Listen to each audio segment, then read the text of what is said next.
શહેરની faculty of performing આર્ટ્સમાં દિલ્હીના વિકલાંગ કલાકારો દ્વારા સંગીત નૃત્યનો કાર્યક્રમ યોજાયો હતો.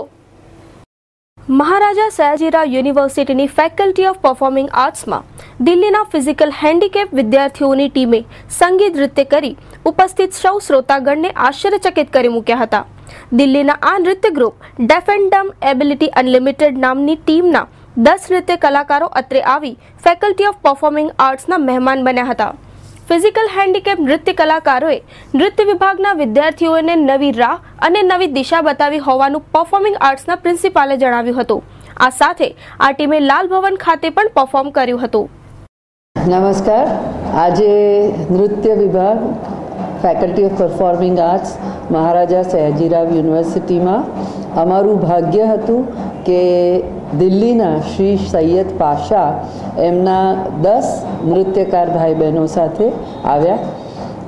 આવા ઘણા ગ્રુપો વડોદરામાં આવે છે અને એમના આપણે નૃત્ય જોઈએ છે, પણ આ એક ગ્રુપ કંઈક યુનિક એ બાબતમાં છે કે એ ગ્રુપનું નામ છે એબિલિટી અનલિમિટેડ અને એમાં જે છે તે કામ કરનારા બધા જ ભાઈ બહેનો આઈધર ફિઝિકલી હેન્ડીકેપ છે અને ડેફ એન્ડ ડમ છે.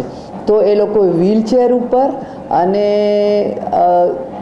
સંગીત સાંભળ્યા વિના એક સુંદર સંગીત પર નૃત્ય કરવાનું કામ સૈયદ પાશા લગભગ 30 વર્ષથી કરી રહ્યા છે. તે આપણા બધા વિદ્યાર્થીઓને જોવાનું સદભાગ્ય થયું એ અમારે માટે ખૂબ મોટી વાત છે. આ એક એવી વસ્તુ છે કે જે અમારા નૃત્યના વિદ્યાર્થીઓને પણ આગળની દિશા બતાવી શકે છે અને કદાચ અમારા ડિપાર્ટમેન્ટમાં જો કંઈક આગળ કરવું હોય તો એક દિશા છે કે આવા વિદ્યાર્થીઓને કેવી રીતે શીખવાડવું, એ તૈયારી આપણા વિદ્યાર્થીઓને કેવી રીતે કરાવવી. તો આ એક અમને ખૂબ આનંદ અને જ્ઞાનનું પર્વ થઈ ગયું આજે એવું લાગે